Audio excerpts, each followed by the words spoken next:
The air in Victoria Sanders' office felt sharp enough to cut glass, her words slicing through the morning quiet like a blade. "I consider this disloyal," she said, her voice a glacial drawl, eyes pinning me from behind her mahogany fortress of a desk. "My name is Lily Thompson, 28 years old, and in that moment I sat clutching my purse, fingers trembling not from fear, but from the dawning realization of betrayal. 6 years I'd poured into Harbor Point Communications building client empires in Spokane's unassuming skyline, only to be summoned at 9:00 a.m. on a Tuesday to face this accusation. What had I done to earn such venom? The answer I'd soon learn was daring to value myself. The shock of the summons still lingered as I faced Victoria, her perfectly manicured nail tapping a printed email like a judge's gavel. "Don't bother denying it," she interrupted as I opened my mouth. "You interviewed with North Bay Solutions last Thursday, a half day for a dental appointment, I believe." My stomach nodded not from guilt, but from the audacity of her framing. I'd been meticulous 6 years of late nights of turning mid-tier accounts into juggernauts of making North Bay our largest client, a cornerstone of Harbor Point's revenue. 30% of our annual earnings flowed through my stewardship. Yet here I was a traitor for seeking what was owed. "Victoria." Her hand flicked up, silencing me. "Your building access is revoked immediately. Security will meet you at your desk." The injustice seared my chest as I recalled the past 3 years. Each spring I'd enter this same office with polished presentations, charts of revenue spikes, market salary benchmarks, client testimonials glowing with praise.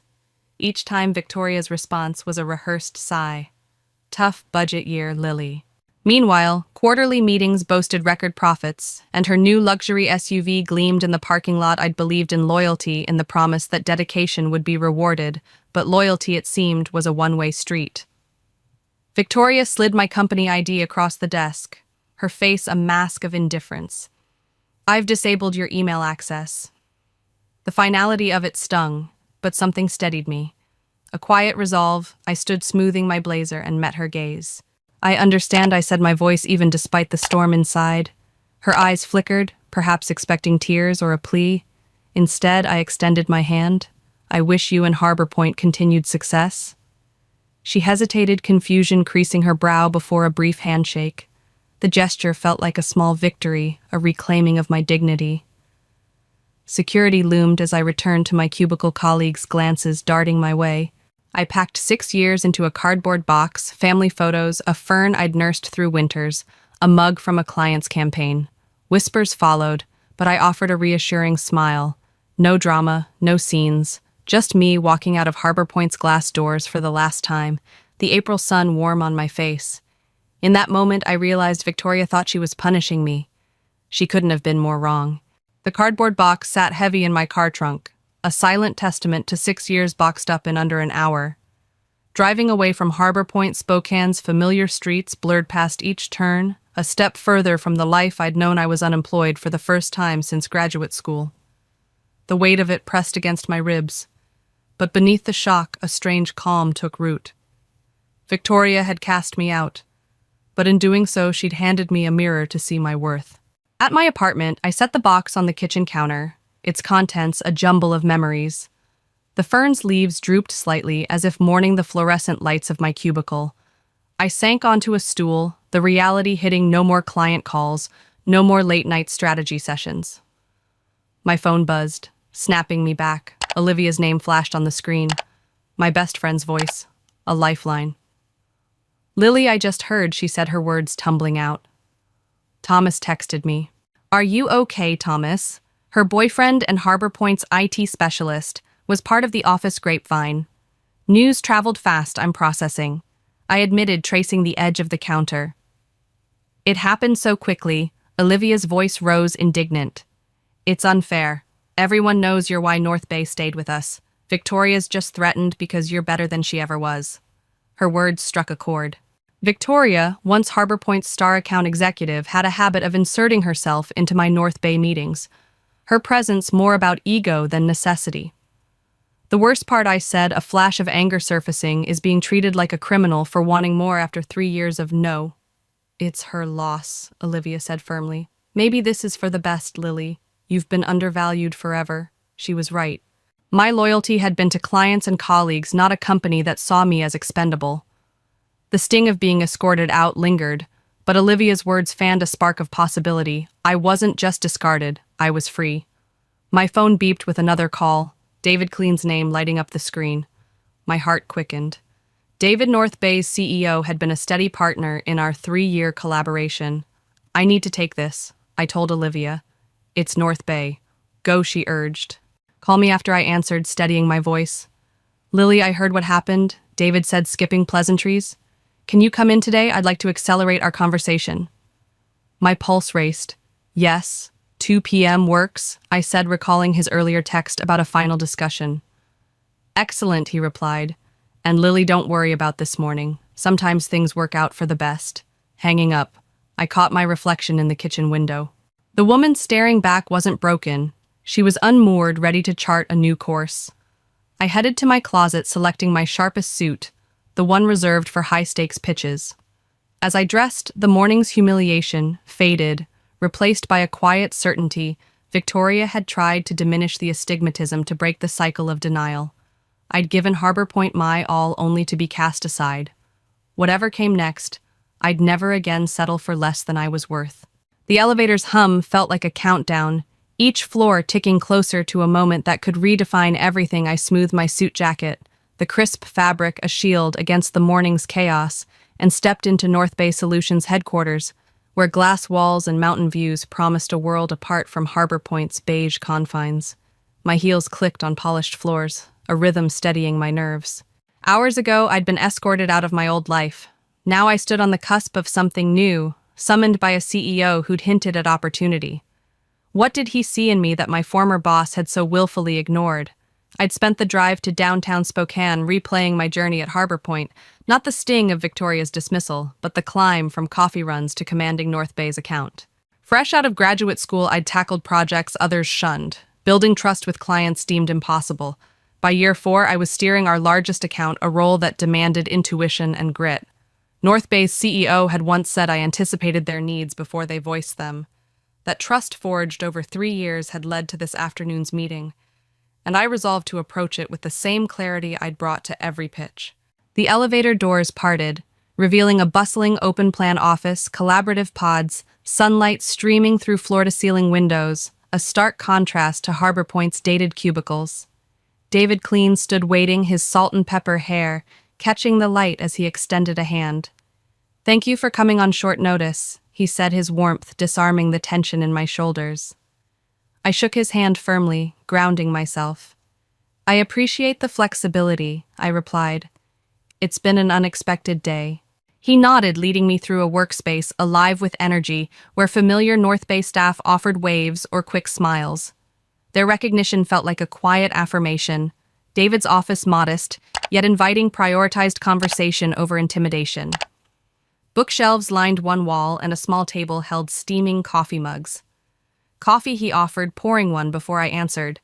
I accepted the warmth of the mug, steadying me as we settled into cushioned chairs. He wasted no time. Victoria Sanders called me this morning, he began, his tone measured.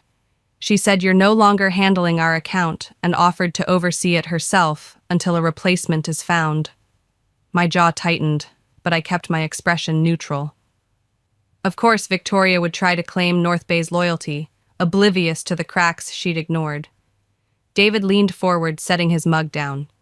What she doesn't know is, we've been concerned about Harbor Point for months. I blinked, surprised. Our latest campaign has surpassed projections by 23%. The results were stellar, he acknowledged, because of you. But we've noticed delays, inconsistent quality from others, a sense they're coasting on our business. His words landed like a validation I hadn't dared seek. 3 months ago, our board suggested exploring new partners. I resisted because of you. Your understanding of our brand is unmatched. My mind raced, piecing together the implications. When I'd reached out about opportunities here, it was a cautious step, not a betrayal.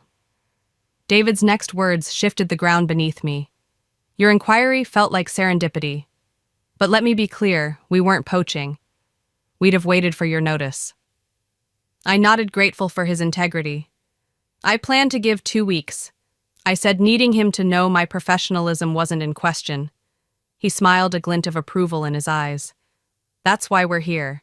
He opened a folder and slid a document across the table. This isn't an interview. It's a job offer, Director of Client Strategy. You'd build a team to manage all our external marketing partnerships. I glanced at the paper, my breath catching at the salary, nearly double what Harbor Point paid more than I'd dared request in my last denied raise. The figure wasn't just generous, it was a reckoning of my worth. I paused, searching for words. Very compelling. David shook his head. It's market rate for your results. Sometimes you need to leave a place to see what you're capable of. I asked for the night to review, a professional courtesy, though my heart already leaned toward yes. As we stood, David's handshake felt like a pact. I look forward to your answer, he said. Walking back through North Bay's vibrant office, I felt a shift not just in my career but in my understanding of value. Victoria had seen my ambition as disloyalty. David saw it as vision. The elevator descended, but I was rising, carried by the certainty that this was no mere job offer. It was a door to a future I'd earned, one Harbor Point could never have offered. The evening air carried a crisp edge, Spokane's city lights flickering like distant promises as I stood on my balcony, a glass of wine in hand. North Bay's offer letter lay signed on my kitchen table, its weight more than paper, a testament to a value I'd fought to claim. Yet as I savored the quiet, my phone buzzed with whispers of chaos from the world I'd left behind. Harbor Point, it seemed, was reeling, and their sudden interest in me wasn't about remorse, but survival. What they didn't know was that I'd already chosen a path forward, one where respect wasn't a belated bargaining chip. By late afternoon, my phone had become a conduit for office murmurs. Thomas, the IT specialist, texted first, his message laced with irony. Victoria held an emergency meeting after you left. Said you were fired for breach of loyalty. Nobody's buying it. I shook my head, picturing her stern delivery in the conference room, framing my ambition as treason. Jessica, the receptionist, followed with a tidbit. She's been on calls all day looking stressed. Word is that North Bay is rethinking its contract. The news didn't surprise me. Victoria had banked on controlling our biggest client, unaware that my departure had exposed her overreach. As dusk settled, an unknown number called the voice on the other end, precise and measured. This is Elaine Winters, Harbor Point's board. She said I'd like to discuss yesterday's incident. Victoria may have acted hastily. Can we meet tomorrow? My stomach tightened, not from doubt, but from the audacity of their timing. 3 years of ignored raise requests, and now a board member was calling. I've accepted another position, I replied, keeping my tone even, but I can meet at 9 a.m. to discuss. I'm not negotiating a return. A pause hung between us, understood. Elaine said, though her voice hinted at skepticism, I'll see you then. I sipped my wine, the city's hum grounding me. Harbor Point's sudden outreach wasn't about me. It was about North Bay's 30% revenue stake. Victoria's gamble had backfired and the board was scrambling. I felt no vindication, only a resolve to face them on my terms. The next morning, I chose a navy suit, its sharp lines, a reminder of my equality in this meeting, not a dismissed employee begging for redemption. Driving to Harbor Point, I rehearsed my words, determined to articulate what they'd failed to see, not for their sake, but for my closure. The reception area felt alien as I signed the visitor log, a surreal shift from my years as an insider. Jessica's eyes widened, her professional smile softening. You're here for Ms. Winters, she said, then leaned closer, voice low. Everyone's saying you didn't deserve this. You were the heart of this place. Her words warmed me, a quiet echo of the respect I'd earned. Thank you, I murmured, signing my name with deliberate care. The elevator ride to the conference room was a moment to center myself, to shed the weight of yesterday's humiliation. Elaine Winters waited alone, her silver bob and poised demeanor exuding boardroom authority. No Victoria, a private reckoning.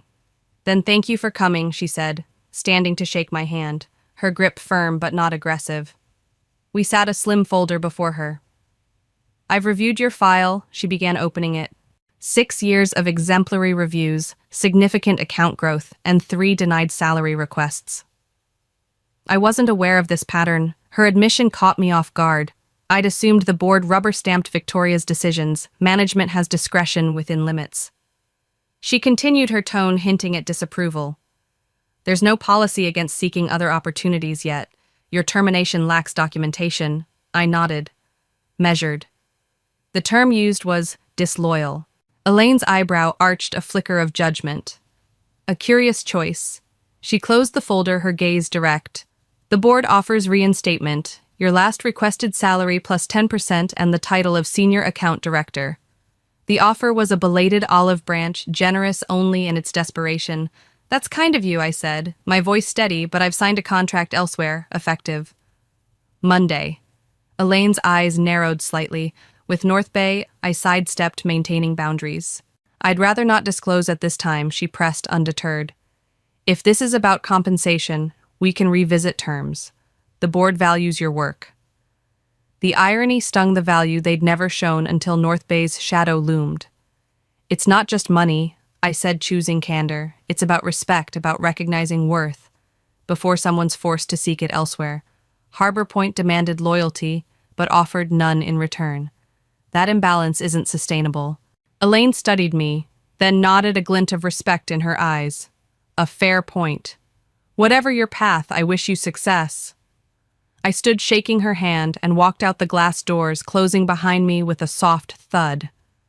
The morning sun bathed Spokane's streets, and I felt lighter than I had in years. This wasn't about groveling for a second chance. It was about reclaiming my story. Harbor Point's scramble had given me a platform to voice what they'd ignored, not for their redemption, but for my peace. As I drove away, my phone pinged with an email from David. Welcome to the team.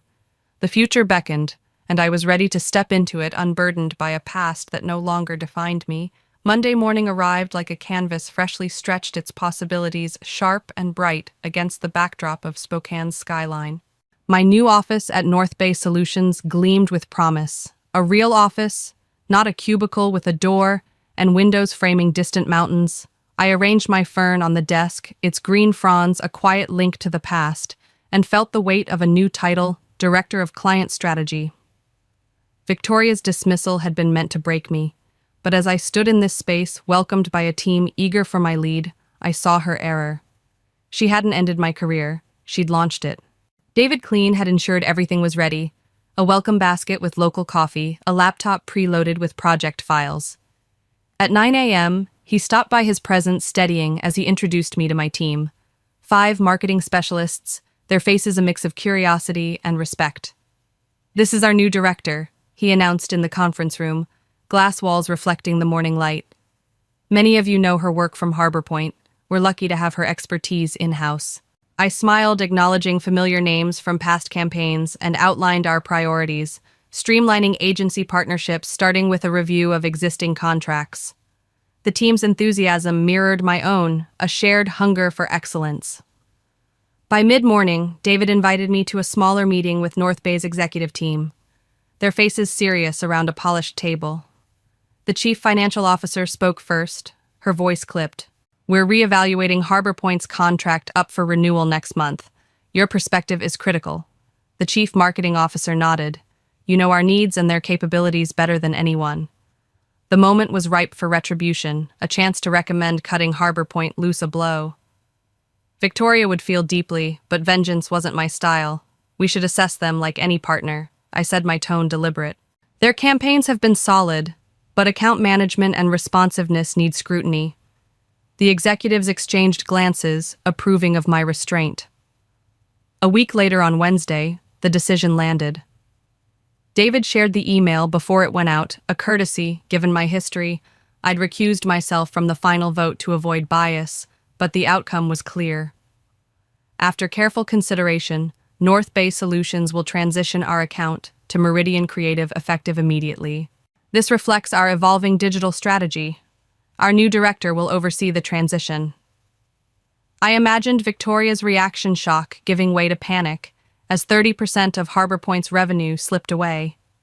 My role in the transition was a quiet irony, a professional full circle I hadn't sought but couldn't ignore. That afternoon, my phone pinged with a message from Jessica Harbor Point's receptionist. The office is a mess. Victoria's in nonstop meetings, and 3 account managers are job hunting. You were right to leave. The news stirred no glee, only a calm certainty. Harbor Point's unraveling wasn't my doing, their neglect of talent, and clients had paved the way. I focused instead on my team drafting transition plans for Meridian Creative, ensuring North Bay's brand thrived. Each task felt like laying bricks for a future I'd build on my terms, not Victoria's missteps. The soft glow of my laptop screen cast shadows across my apartment, Spokane's evening pulse a distant hum beyond the window. A LinkedIn notification blinked Jessica's connection request paired with a message. You were always so kind here. Harbor Point's not the same without you. I paused, fingers hovering over the keyboard, and accepted with a reply. Thank you for your warmth. Wishing you the best. The exchange, simple yet sincere, felt like a final thread snipped from my past. I'd left Harbor Point not with bitterness, but with a clarity that carried me forward, a strength I hadn't known I possessed. My days at North Bay were a whirlwind of strategy sessions and team syncs, each challenge a chance to shape something enduring. Overseeing all marketing partnerships, including the handoff from Harbor Point, demanded precision and poise. Meridian Creative's team leaned on my insights, and I guided them with the same care I'd given North Bay's campaigns. The work was demanding, late nights crafting proposals, early mornings aligning with global vendors. But it was mine a canvas for my vision. Colleagues sought my input, their trust a currency more valuable than any raise Victoria had withheld. A year later, standing on my balcony under a spring sky, I traced the arc of my journey. Victoria's firing, meant to shame me, had been a catalyst, a push to seek what I deserved. I hadn't chased revenge, her loss of North Bay. The whispers of Harbor Point's decline were consequences of her own making.